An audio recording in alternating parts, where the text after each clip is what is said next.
Yes, we are live now. Hello friends, this is Himanshi and welcome to let's learn. बहुत ही amazing session होने वाला है full energy के साथ। और आज रहेगा डे 5, लॉकडाउन का नहीं है, लॉकडाउन के कई सारे दिन हो चुके हैं।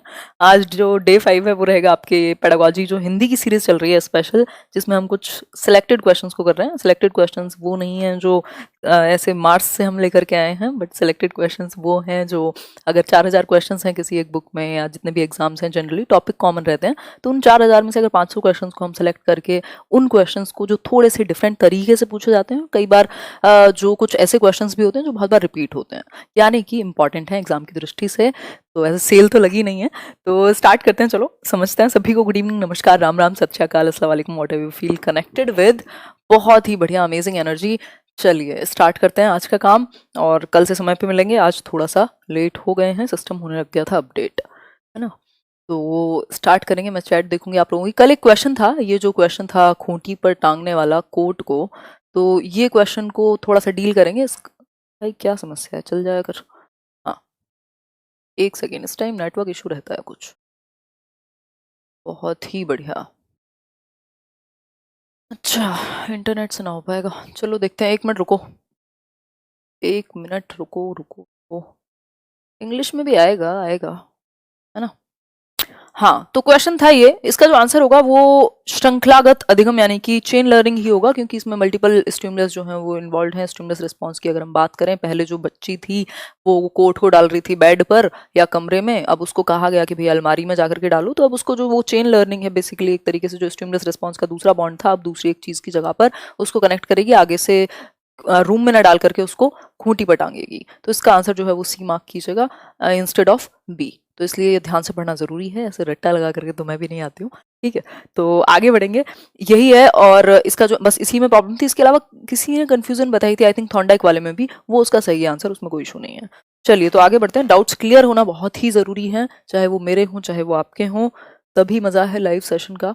हालांकि हम लोग बहुत सारे हैं संख्या में और ये अपने आप में बहुत अच्छी बात है, बट फिर भी मैं कोशिश करती हूँ कि जो भी मेल देख लूँ या जहाँ भी कमेंट दिख जाए तो उसको सॉल्व किया जाए। यदि कोई भी किसी भी तरीके का डाउट है, मेरी गलती आपकी गलती कोई भी गलती, है ना। तो ऐसी बात। किसी ने पूछा था कि हेरिडिटी एक स्टैटिक फैक्टर क्यों, सॉरी डायनेमिक फैक्टर क्यों नहीं है, मतलब परिवर्तनशील क्यों नहीं है। जब जनरेशन टू जनरेशन चेंज होती रहती है तो ये तो परिवर्तनशील हुई। किसी ने मेल किया था, मुझे नाम नहीं याद उनका, अभी 2-3 दिन पहले, तो उसका आज जवाब मैं एक क्वेश्चन के थ्रू दूंगी, मैं डिस्कस करेंगे हम लोग। ऐसी कंफ्यूजन बिल्कुल नहीं होनी चाहिए, नहीं तो ये दुर्घटना करा सकती है ऐसी कंफ्यूजन, ठीक है। स्टार्ट करते हैं आज के लिए। पहला जो क्वेश्चन है आज के लिए, शिक्षा मनोविज्ञान की दृष्टि में निम्न में से कौन सा कथन सत्य है। मतलब एजुकेशनल साइकोलॉजी, साइकोलॉजी का एजुकेशन में इस्तेमाल बेहतर शिक्षण, जो शैक्षणिक मुद्दे हैं उनको हम बेहतर तरीके से डील कर पाए। आंसर कीजिए। पहला है, बच्चे यथावत वही सीखते हैं जो उन्हें पढ़ाया जाता है, यानी कि बिल्कुल एज इट इज वही सीखेंगे जो आप पढ़ा रहे हैं बच्चों को। या फिर बच्चे अपने ज्ञान का स्वयं सृजन करते हैं, यानी कि दे कंस्ट्रक्ट देयर ओन लर्निंग। फिर है, विद्यालय में आने से पहले बच्चों को कोई पूर्ण ज्ञान नहीं होता। मतलब क्या है ये, ऐसा नहीं है कि बच्चा, उसको हम ब्लैंक स्लेट नहीं देख रहे। हालांकि जो आपके जॉन लॉक हैं वो कह रहे हैं, लेकिन ऐसा नहीं है कि उसको कोई ज्ञान नहीं है। वो कुछ ना कुछ अपना जो नॉलेज है अपने एनवायरमेंट की या कुछ भी एक लेकर के आएगा, अपनी एक समझ अपनी एज के अनुसार। अधिगम प्रक्रिया में बच्चों को कष्ट होता है। अब कष्ट तो आप देंगे तो हो ही जाएगा। कई लोगों को मैंने देखा है स्पेशली क्या कहें, टॉन्ट भी मारते हुए लेट्स लर्न के प्रति।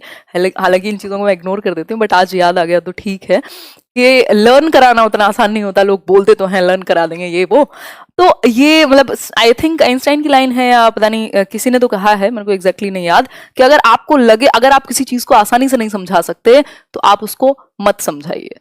मतलब कि जो लर्निंग है वो मजेदार होनी चाहिए, मीनिंगफुल होनी चाहिए, जॉयफुल होनी चाहिए। मतलब आसान करना है आपका जो काम है एज अ टीचर, ना कि मुश्किल बनाना है चीजों को। अगर आपको लगे किसी भी शिक्षक को जीवन में कि वो बहुत मुश्किल चीज को पढ़ा रहा है मुश्किल तरीके से, तो उसको नहीं पढ़ाना चाहिए। मतलब शिक्षक का काम क्या है, आसान बनाना चीजों को, ठीक है। तो इसको हम हटा देंगे और आंसर जो होगा वो क्या होगा, आंसर होगा आपका, बच्चे ज्ञान का स्वयं सृजन करते हैं। प्याजे की याद आ गई होगी आप, अब तक आपको कंस्ट्रक्टिविज्म जो है इसी बात को फॉलो करता है कि भैया ज्ञान का निर्माण बच्चों के द्वारा किया जा सकता है। खैर आगे बढ़ते हैं नेक्स्ट क्वेश्चन की तरफ। आप घर पर हैं, मैं भी कोशिश कर रही हूँ थोड़ा बहुत आपका जो मन है वो ठीक रहे। थोड़ी एक्स्ट्रा बातें होंगी आजकल के सेशन में, क्योंकि बहुत ही बढ़िया एक फ्लो बना हुआ है डिस्कशन का। बाल विकास निम्न में से संबंधित है, यानी कि चाइल्ड डेवलपमेंट किस से रिलेटेड है, बताएं एक बार। बिल्कुल।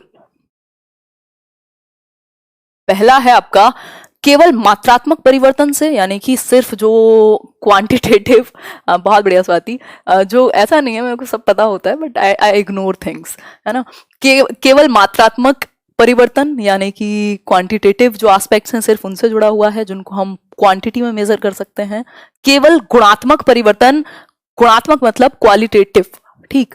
इसके अलावा थर्ड जो है वो कहता है गुणात्मक परिवर्तन मात्रात्मक परिवर्तन के अनुरूप होते हैं। अच्छा क्वेश्चन है ये, गुणात्मक परिवर्तन मात्रात्मक परिवर्तनों से स्वतंत्र होते हैं। आंसर कीजिए, फिर हम आगे बढ़ेंगे। फटाफट से देखिए एक बार। नहीं, सीटेट का मुझे उम्मीद नहीं है कि पोस्टपोन होगा, और ना ही हो तो अच्छा है।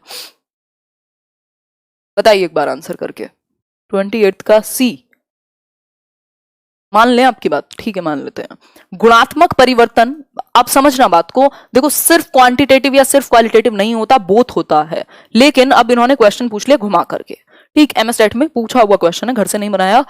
गुणात्मक परिवर्तन मात्रात्मक परिवर्तन के अनुरूप होते हैं, मतलब कि जो क्वालिटेटिव जो आपके एबिलिटीज हैं वो कहीं ना कहीं अनफोल्ड होती हैं, किसके, एक कॉन्टेक्स्ट में, मात्रात्मक के। मतलब एज जैसे जैसे बढ़ती है तो आप परिपक्व भी तो हो रहे हैं ना, तो जो मात्रात्मक यानी कि एज क्या है, नंबर्स में आप मात्रा में माप सकते हैं, तो उसी तरीके से जो आपकी क्वालिटीज हैं वो भी बेहतर होंगी एज पर मात्रात्मक या क्वांटिटेटिव एस्पेक्ट्स। तो दोनों एक दूसरे के साथ चलते हैं, ये कह सकते हैं दोनों एक दूसरे से इंटर रिलेटेड हैं, बोथ होता है डेवलपमेंट, लेकिन मात्रात्मक यानी एज के साथ कह सकते हैं। ये एक छोटा सा एग्जाम्पल लिया मैंने कि क्वालिटीज भी कुछ आती हैं, ये कह सकते हैं, ठीक है। तो आंसर जो है वो सी होगा। स्वतंत्र नहीं कह सकते कि दोनों अलग हैं, दोनों का कोई फर्क ही नहीं पड़ेगा, है ना।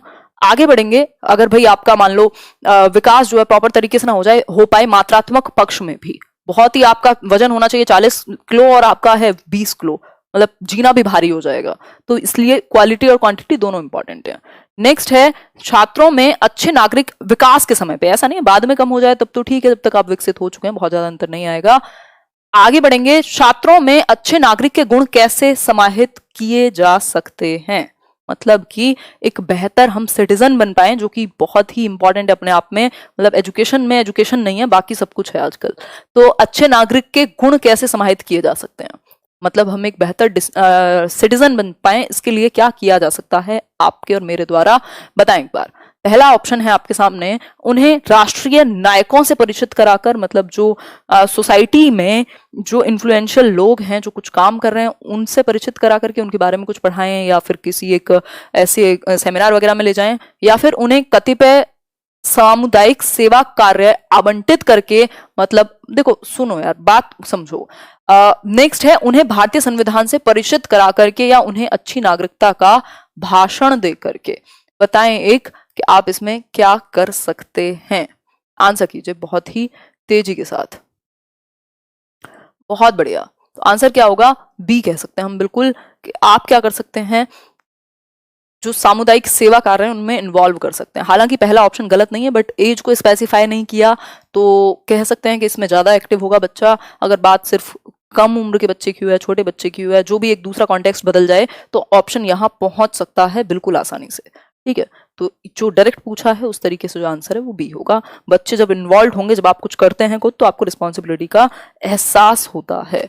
आगे बढ़ेंगे नेक्स्ट क्वेश्चन की तरफ। विकास के परिप्रेक्ष्य में समय के साथ होने वाले परिवर्तनों में निम्न में से क्या शामिल है। समय के साथ परिवर्तन होते हैं, समय के साथ यानी कि एज पर टाइम, ठीक, टाइम के साथ जो चेंजेस होते हैं उनको हम क्या कहेंगे, मतलब टाइम के साथ होने वाले चेंजेस में अनुक्रम, दर, रूप, ये सभी क्या होना चाहिए, बताएं एक बार।